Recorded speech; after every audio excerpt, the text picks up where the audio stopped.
Eh bien, bonjour à tous, c'est Prytech. Aujourd'hui, je vais vous donner mon avis personnel sur le Honor 8. Dans cette vidéo, je ne vais pas parler de spec, de benchmark, etc. Je vais tout simplement vous donner mon avis d'utilisateur après 2 mois d'utilisation intensif. Pour vous donner un ordre d'idée, je vais noter chaque point que je vais numérer sur 10. Qu'est-ce que j'entends par utilisation intensive? Pour moi, une utilisation intensive, c'est-à-dire que la 4G puis la localisation sont souvent activées à l'extérieur. À l'intérieur, le Wi-Fi est bien sûr toujours activé. Je joue à des jeux gourmands, je regarde des vidéos, etc.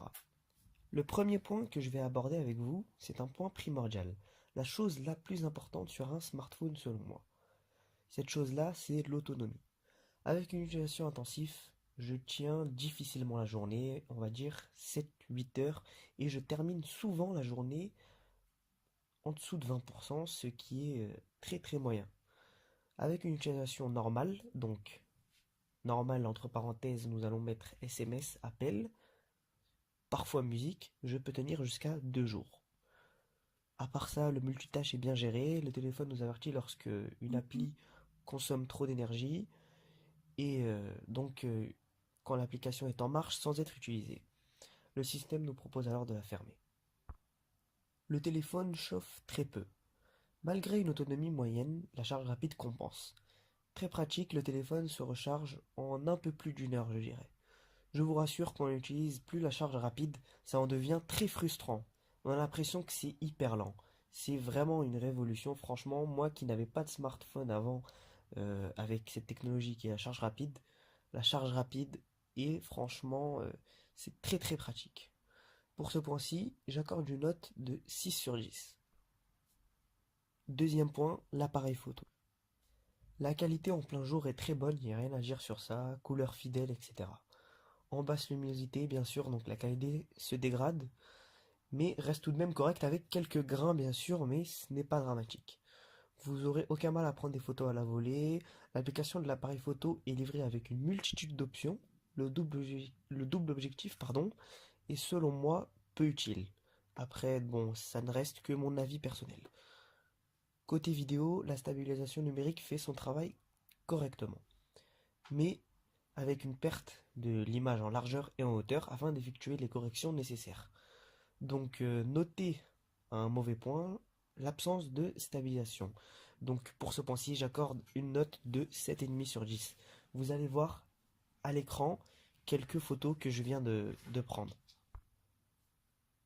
Donc pour ça, vous voyez un peu le résultat.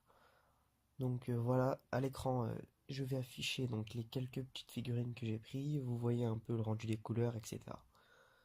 Nous allons aborder maintenant le troisième point, l'interface. Pour l'interface, franchement, je la trouve moche, mais très facile à utiliser. Je m'explique. Les icônes sont tout simplement trop grandes, et je trouve ça vraiment moche. Donc j'ai installé un launcher via le Play Store. Bientôt sortira une nouvelle mise à jour sur le Honor 8 avec Android Nougat. Pour ce point-ci, j'accorde donc une note de 7 sur 10. Quatrième point, le design. Nous avons ici un mélange d'aluminium et de verre, ce qui est tout simplement magnifique. Et je pense que tout le monde sera d'accord avec moi.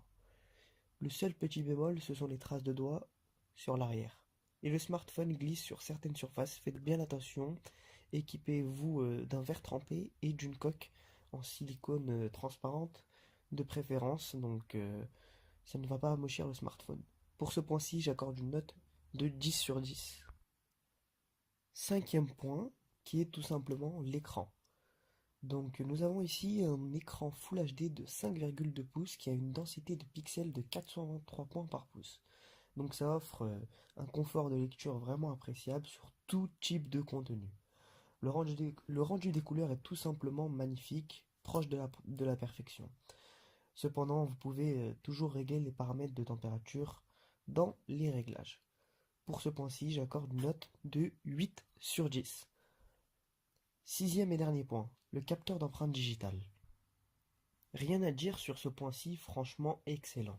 Il déverrouille le smartphone en moins d'une seconde. En plus de ça, il est paramétrable, vous pouvez lancer des applications en le pressant, etc. Pour ce point-ci, j'accorde une note de 10 sur 10.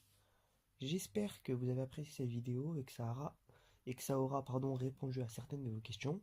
N'hésitez pas à m'écrire et je vous souhaite à tous une excellente fin de journée.